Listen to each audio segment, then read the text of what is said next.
तो फ्रेंड्स, स्वागत है आप सभी का हमारे चैनल बिहार प्रदेश और रब बिहार पर। तो आप लोगों को पता होगा, जैसा कि मैंने अपने चैनल पर रब बिहार और बिहार प्रदेश पर बिलीप का पार्ट 1 डाल दिया है और ये बिलीप का पार्ट 2 है। अगर आपने बिलीप पार्ट 1 नहीं देखा है तो कृपया हमारे चैनल पर जाकर बिलीप पार्ट 1 देख ले और ये पार्ट 2 भी देख लें।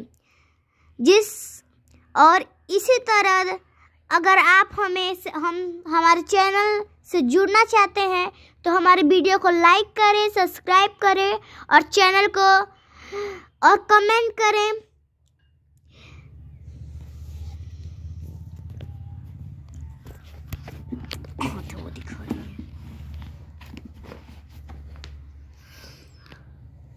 तो 4 क्वेश्चन में करा चुकी थी, ये 5 क्वेश्चन है।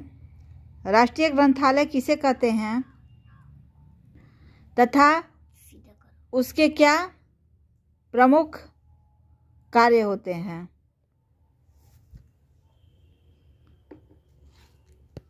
समझाइए। किसी भी देश के वैभव एवं इतिहास तथा मानव जाति द्वारा अर्जित ज्ञान एवं उसके द्वारा प्राप्त उपलब्धियों को सुरक्षित एवं संरक्षित रखने हेतु देश के केंद्र में एक ग्रंथालय की अत्यंत आवश्यकता होती है, जिसे राष्ट्रीय ग्रंथालय कहते हैं। राष्ट्रीय ग्रंथालय का अर्थ किसी भी देश की राष्ट्रीय सरकार द्वारा अपने नागरिकों को अध्ययनशील बनाने हेतु राष्ट्रीय स्तर पर स्थापित ग्रंथालय से होता है, जो किसी भी देश का एक अधिकृत ग्रंथालय होता है, जिसका संचालन उस देश की केंद्रीय सरकार करती है, जिसमें पूरे देश में प्रकाशित समस्त सामग्री को संग्रहित किया जाता है तथा जिसकी सेवाएं प्राप्त करने का अधिकारी देश का प्रत्येक नागरिक होता है। राष्ट्रीय ग्रंथालय के द्वारा राष्ट्र के प्रत्येक व्यक्ति के लिए स्वतंत्र रूप से खुले रहते हैं। कुछ देशों के राष्ट्रीय ग्रंथालयों के नाम निम्न हैं। पहला, नेशनल लाइब्रेरीज इंडिया कोलकाता। दूसरा, libraries of Congress USA Washington DC. तीसरा, ब्रिटिश लाइब्रेरी यूके लंदन। चौथा, the state Lenin's library Russia Moscow. National Diet library Japan Tokyo. परिभाषाएं, डेफिनेशंस। राष्ट्रीय ग्रंथालय वह ग्रंथालय होता है जिसका रखरखाव राष्ट्र के द्वारा किया जाता है। यह कथन है LAALA का। दूसरा, किसी देश का राष्ट्रीय ग्रंथालय संपूर्ण राष्ट्र के ग्रंथ उत्पादन के संरक्षण, संग्रहण एवं अनुरक्षण के लिए भावी पीढ़ी के प्रयोगार्थ उत्तरदायी होता है। यूनेस्को। राष्ट्रीय ग्रंथालय में ग्रंथों तथा अन्य किसी प्रकार की सामग्री का अध्ययन के लिए संकलन होता है। विशेषताएं।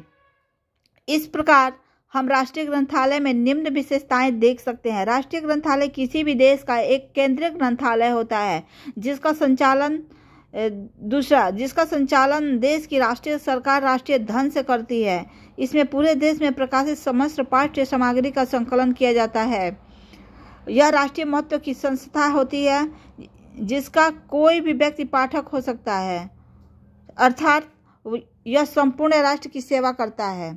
राष्ट्रीय ग्रंथालय मात्र कॉपीराइट ग्रंथालय होते हैं, जिनमें ग्रंथ मात्र संदर्भ के लिए संरक्षित किए जाते हैं। राष्ट्रीय ग्रंथालय के कार्य, फंक्शंस। चूंकि किसी भी देश का राष्ट्रीय ग्रंथालय राष्ट्र का एक केंद्रीय ग्रंथालय होता है, अतः वह राष्ट्रीय स्तर के कार्य उस देश के नागरिकों की हितार्थ करता है, जो निम्न है। पहला, राष्ट्रीय ग्रंथालय राष्ट्र में प्रकाशित सभी ग्रंथों का संग्रहण करता है। यह राष्ट्र के लिए कॉपीराइट एक्ट के अधीन प्राप्त ग्रंथों के लिए राष्ट्रीय स्तर पर एक संग्रहण ग्रंथालय के रूप में कार्य करता है। तीसरा, राष्ट्र में स्थित अन्य ग्रंथालयों में उपलब्ध दुर्लभ ग्रंथों की एक प्रतिलिपि अपने यहाँ भी संग्रहित करता है।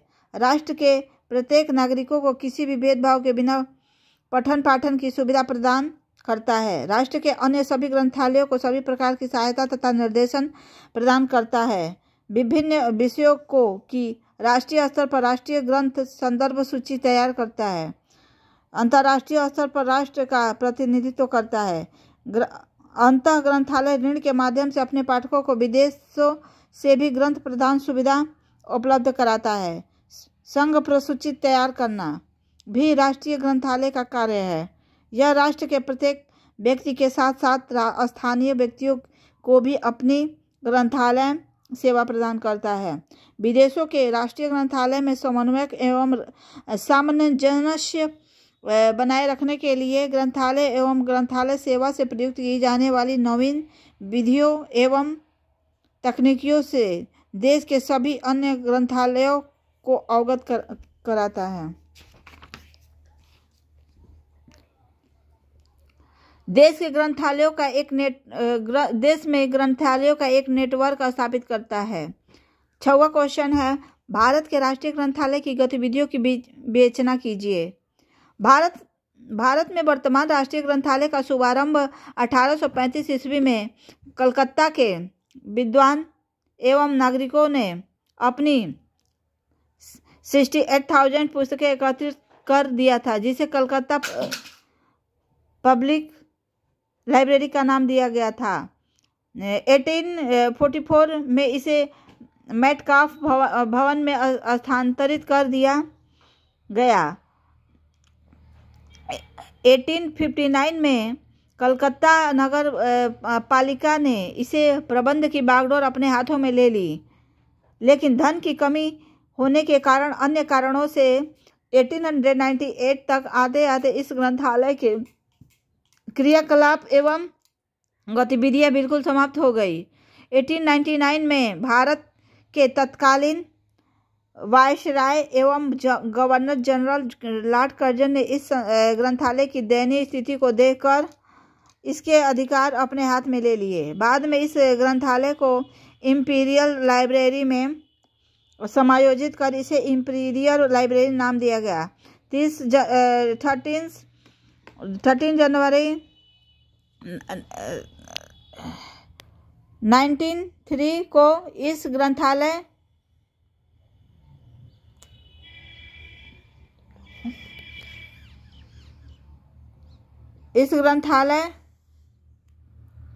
को भारतीय जनता के लिए खोल दिया गया तथा ब्रिटिश म्यूजियम के श्री जॉन फर्लेन इसकी देखभाल के लिए बुलाए गए थे।